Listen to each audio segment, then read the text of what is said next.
Hello and welcome back once again. It's only a few days since my last video. I'm feeling a lot better now. I have been doing a tiny bit of painting, kind of finished a couple of those terminated. I'd say I'm 75% finished with the squad. I don't include the basing in that because I do all the basing for multiple models at once, so to speak. So I finished that Guardian squad. I've got another one on the go. Well, I finished 5 of them Guardians. I'm on with the last 5, just about to start them. Started on Ogre for Blood Bowl as well, and the historicals I haven't actually touched as well. Yeah. So what's this video about? It's going to be hopefully a brief one, as I hope all of them are, but they never end up being that brief. This is, if you recall, I did a video about army lists and force points for the 2 Badab Wars. If you haven't watched any of the Badab War stuff, then this will be kind of brand new to you. So the when I build a campaign map, there'll be hex tiles on the campaign map. Each tile will represent, a battlefield basically, and when 2 opposing forces end up on the same tile, they'll have a fight for that tile, and these armies will be made up of force points, and so there'll be various sized armies. Usually it'll probably be 2 armies of the same size fighting each other. I'll go into more rules of that when I build the campaign map. I've got all the gear for it, as I've said previously. Just need to find time, which I should have some time soon, to build up stuff like that. I'm already moving on to building some terrain and things like that, which I'll get into a later date again. So this is going to be the Storm Reapers army list. The maximum force points you can have will be 6. They'll be represented by a tiny little dice next to a epic scale, old epic Space Marine style Rhino. I may have to buy some of the new ones, so we'll see what happens. May I go on to a dodgy 3D printing site. There's one I used to use for World War II tanks. I think Strange Ways. Is it Strange Ways? That's a prison, I think. I can't remember now. Something like that anyway. Shapeways. Strange Ways. I'm sure it's called Shapeways. And yeah, they do 3D printed anything you want basically. So I might get a ton of tiny little rhinos. Noise in the background brought to you today. Not exclusive. The dog's chewing on bones. They got new bones yesterday, so ready. Like I said, maximum of 6 force points. Each force point I've created using this codex, and I'm using the power simply because it's easier doing it this way than doing points. I may add up what all the points will cost. I would think that 150 power for each army, that may equate to 3,000, maybe it's a bit more, maybe it's a tiny bit less. 3,000 points per army. I used to have a Holland Griffin Space Marine army. That was only 98 power when I counted it all up. That was quite large. So and it was about 2,800 points worth. I can't remember if it was this same codex I used for that. Wish I still had them, obviously. So yeah, 25 power, 150 power in a 6 force point army, and then I'll go on to special points as well after. So the first force point, the first 25 points, the first force point for each army will be kind of like a holding force or a scouting element kind of thing. A small force, no HQ choice. It'll just be the veteran sergeant of a squad or something who takes command of the army. Obviously no special rules, no warlord traits or anything for those. And I can probably, well, definitely have enough points for an Eldar, 1 force point army, and maybe an AdMech as well, and I can, play a few little skirmishes with those, get used to their rules, as very soon I'll be able to do with the 2 Badab Wars forces. So we'll try again, shall we? Storm Reapers. Storm Reapers are successor chapter to the White Scars, very mobile infantry, bike heavy forces. The helicopter coming past for some more weird noises. There'll be an ambulance and a police car soon, you believe me. Force point 1, Storm Reapers. I've gone for an infiltrator squad, which I think is the Primaris version of Scout Squad, something similar like that. And they are 6 power. They are riding around in an impulsor. Now, when I looked in the rules, I thought with an impulsor would be like a rhino variant that floats, basically, a rhino that floats. But it's not. It only has a transport capacity of 5 or 6, I'm sure it's 6. Whereas a repulsor has a transport capacity of 10 or 12 and a ton of guns. Bloody airwolf. So a small squad of infiltrators in the impulsor, and then that left me with, sorry, that was 7 power for the impulsor, and then that left me 12 power, and I couldn't really find anything that was fast that could keep up, like I say, a scouting force kind of thing, a rapid reaction force, so to speak. So I've just gone for 2 Outrider squads. Now you can't double up the Outrider squads like you can Space Marine bikes. You can have, 3, 5. Can you have 3? I think you can. 3, 5, and it goes up, so to speak, from there. But the Outriders, you can only have 3 in a squad, and that's it. So I've gone for 2 of those. They're 6 each. That's 25 power for the first power. If you wonder why I'm looking this way, it's because that's where my laptop is. That was the dog shaking his head. Now, I definitely wanted an intercessor squad. I may do an intercessor assault squad, which I think are the same power point, so to speak, power, which is 10. So this is force point 2. And then I've gone for a repulsor to carry them around in, because a repulsor, like I just said, can carry 10 or 12. I'm sure it's 12 models, even in Primaris armor. Tons of guns on it, so a lot of firepower coming in. Represented by them being 16 power, so anyone with a maths degree out there can do 10 and 16 is 26. What happens is later on in the army list I have a force point where it's only 24 points to redress that balance, and I've done that on other army lists I've done as well. I think 24, 25, 26 power, there's not that much difference, so it should be fine. Force point 3, the first HQ that comes in is a Terminator Librarian, which kind of have a special status in White Scars chapter, and I presume they're successors as well. They're like an old, what they called,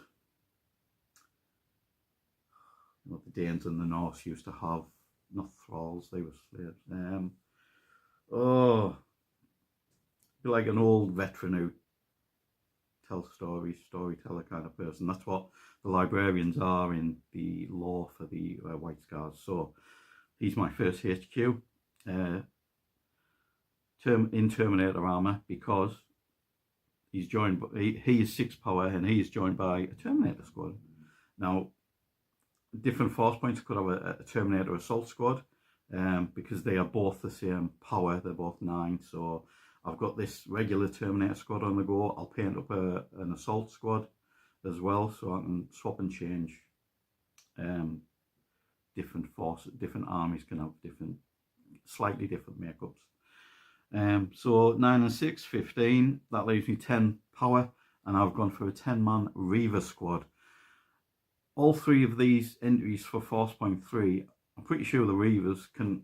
I've got the book right there. Why not double check? I'm pretty sure the Reavers can arrive by drop pod. It's called Deep Strike. But there's a lot of entries for this race range these days, isn't there? Crikey.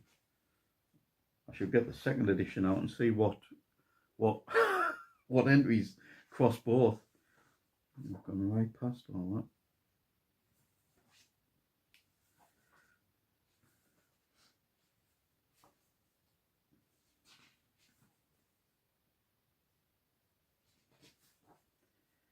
Reavers, where the hell are you?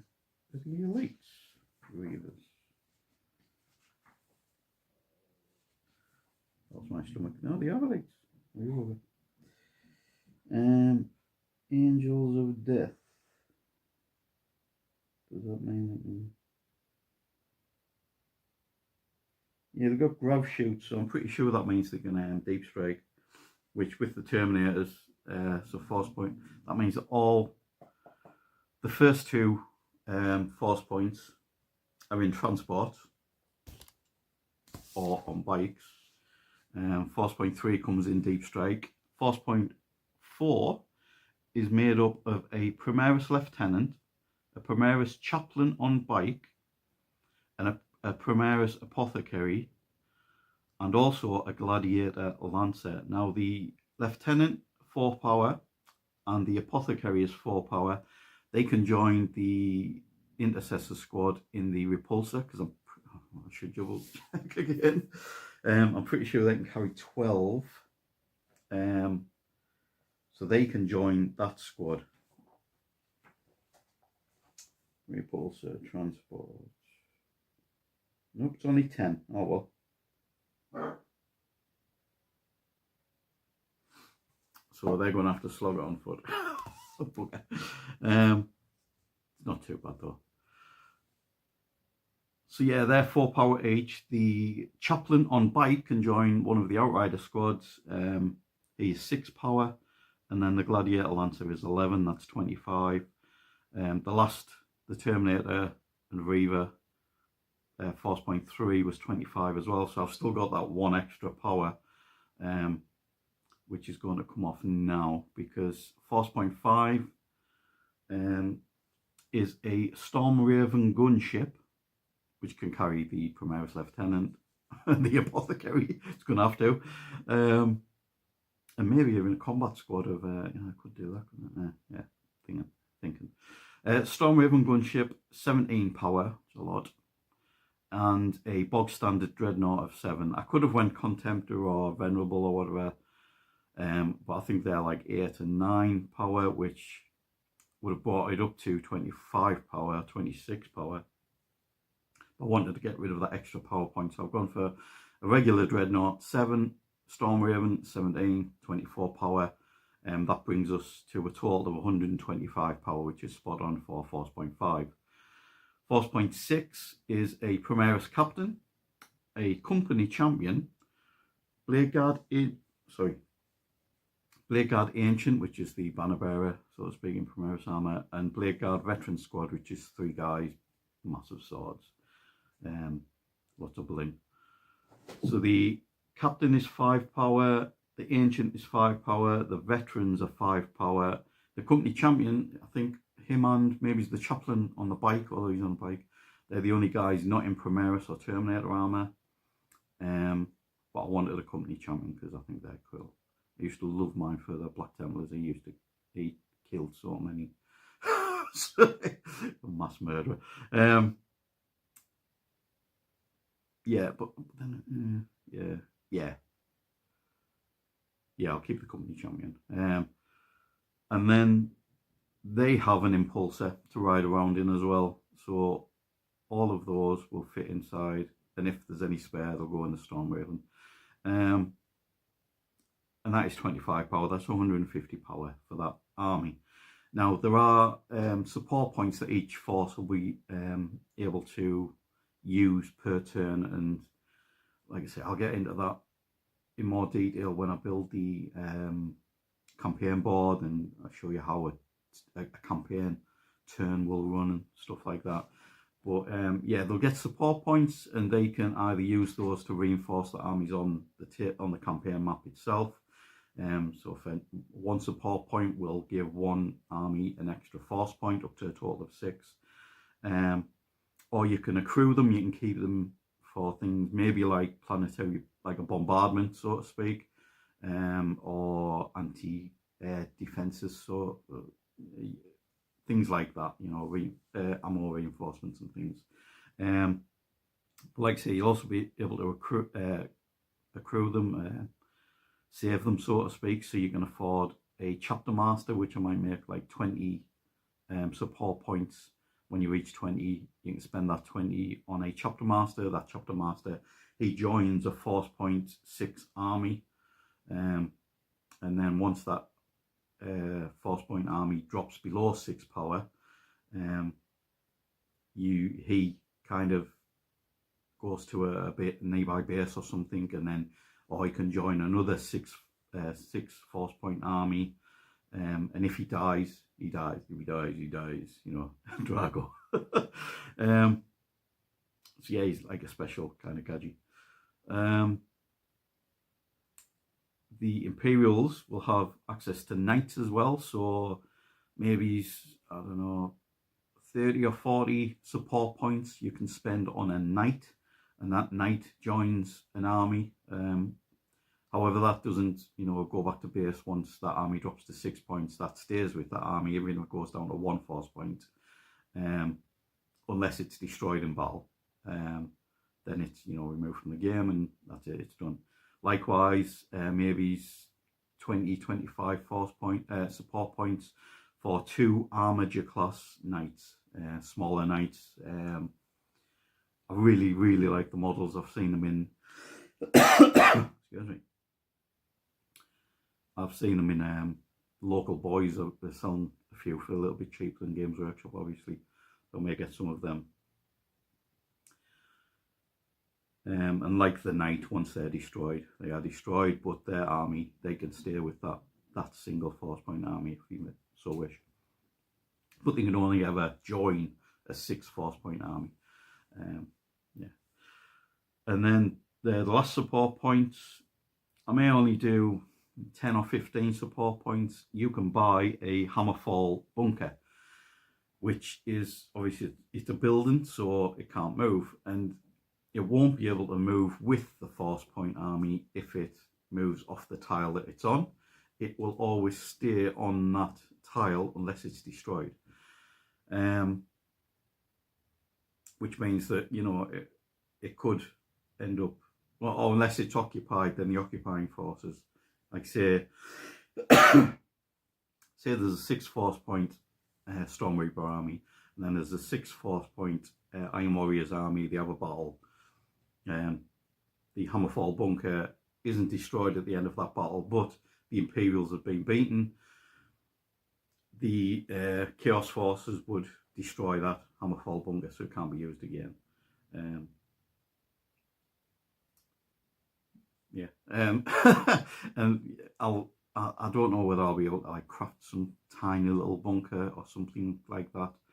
Maybe just use like a special kind of chit or something where I put it on that hex on the base, maybe with F for fortress or something like that, or B for bunker.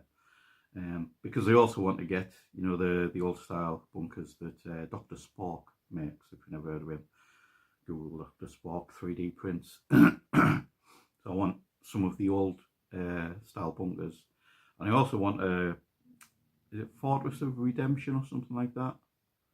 What's the duck out with the God knows, mass murderer coming to kill me, stealing me miniatures.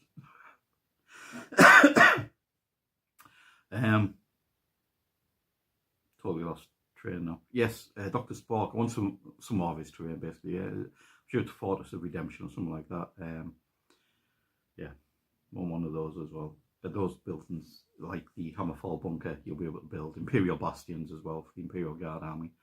Now may turn some like, I'll just get them on eBay, nice and cheap. I'll say nice and cheap. And then for the Chaos and the Orcs,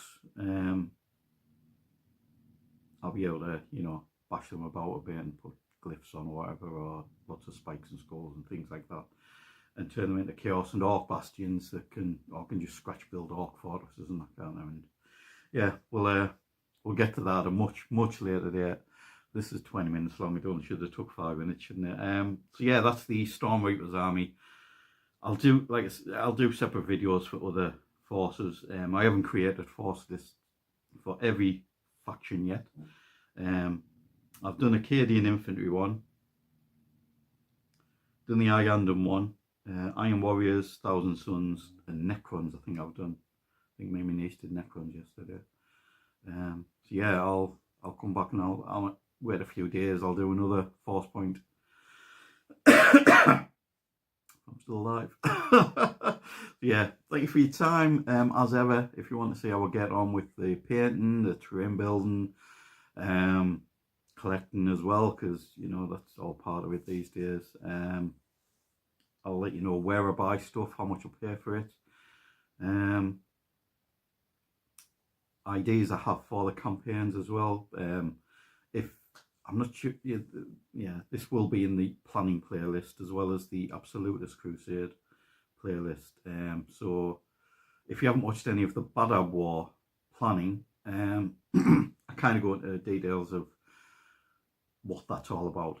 Basically, the Badab War, I've got two factions. Well, I'm building two factions to fight a small campaign on Badab, Red Scorpions and Astral Claws, kind of a last stand, so to speak. That is going to be a play test for this much larger campaign, which the Absolutis Crusade, it's evolved simply from the entry for the Storm Reapers in this, which if you go to my choosing a faction, is it? No, choosing a chapter, I think it's called, video where I go through how I've very randomly chosen the Storm Reapers chapter. So yeah, so like I said, thank you for your time. The dog's getting a bit, God knows, might be his lunchtime. So yeah, again, thank you for your time, and ciao for now. I'll see you on the next one.